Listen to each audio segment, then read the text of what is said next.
Avant de rentrer dans le vif du sujet, je vais répondre à une question que vous vous posez probablement, c'est Photoshop, à quoi ça sert?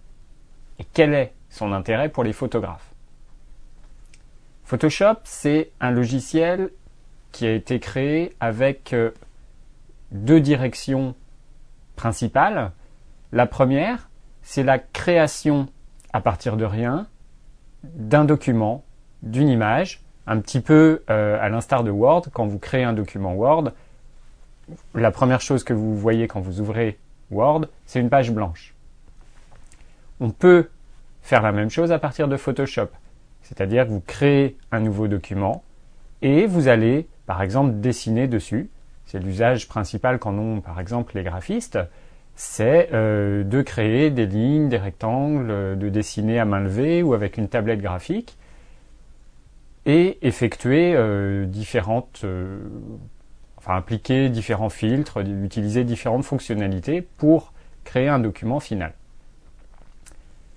La deuxième direction, c'est le fait qu'on puisse importer une image déjà faite dans Photoshop pour lui appliquer un traitement particulier.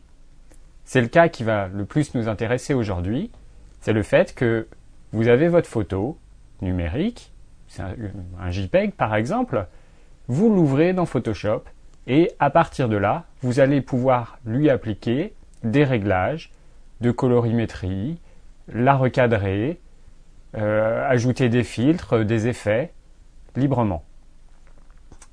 Il faut savoir que ces deux fonctionnalités, création, modification, ne sont pas forcément opposées. Par exemple, si vous voulez faire une carte d'anniversaire ou une jaquette de DVD, vous partez à partir d'un modèle vide, vous créez une nouvelle image aux dimensions, par exemple, de votre jaquette de DVD. Vous allez pouvoir créer à partir de rien certains éléments. Par exemple, un titre, vous allez pouvoir ajouter du texte sur cet espace blanc.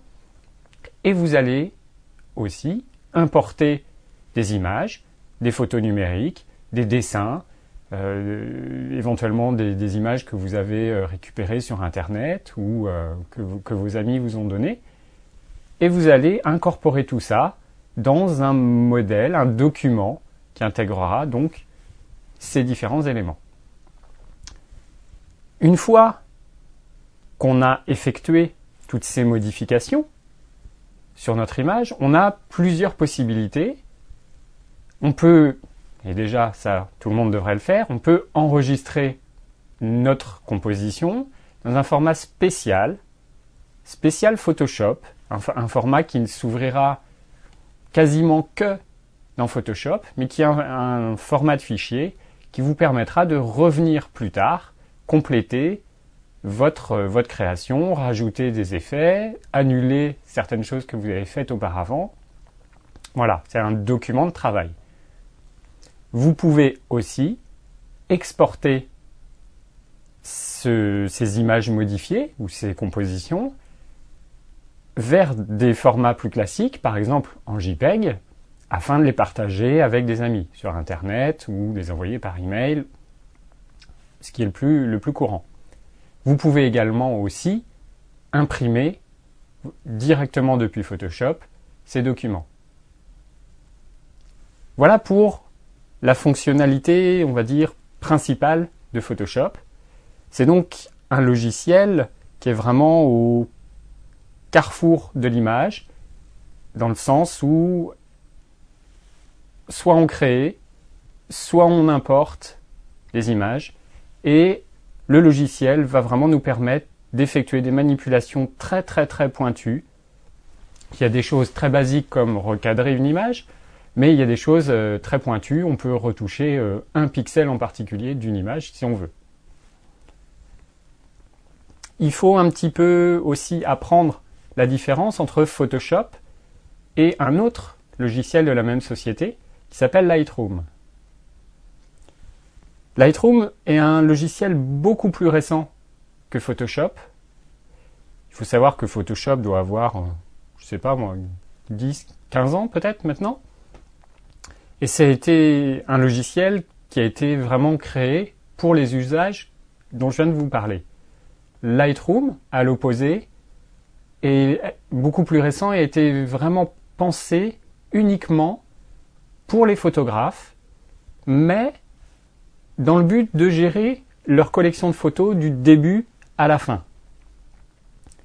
Lightroom, c'est avant tout un logiciel qui vous permet de trier, de cataloguer, de mettre des mots-clés sur vos photos pour les retrouver plus facilement, qui vous permet, dès le départ, si je vais même encore en amont, de vider votre carte mémoire directement dans le logiciel. Cette partie-là est absente ou très peu développée dans Photoshop. Photoshop, c'est vraiment l'image est déjà là, je fais des traitements très pointus dessus. Lightroom, c'est vraiment j'importe ma photo numérique depuis ma petite carte mémoire, je les importe, je les trie, je les classe, je les supprime, je les retouche aussi, un peu, mais de manière moins pointue qu'avec Photoshop, mais avec des facilités, par exemple, pour en traiter plusieurs d'un coup. Et après, Lightroom continue le cycle et est vraiment optimisé pour vous permettre de faire des galeries de photos à montrer sur le web, des diaporamas, des impressions assez complexes pour, par exemple, mettre plusieurs photos sur une même feuille de papier. Donc c'est vraiment un logiciel prévu pour gérer la photo sur toute sa ligne, du début à la fin, alors que Photoshop est un seul de ces points, une seule de ces étapes, à savoir la retouche, mais Photoshop va beaucoup plus loin que Lightroom dans ses fonctionnalités de retouche d'image. Voilà pour les différences. Maintenant, je vais vous montrer l'interface. Vous allez voir, c'est pas simple, mais on s'y fait.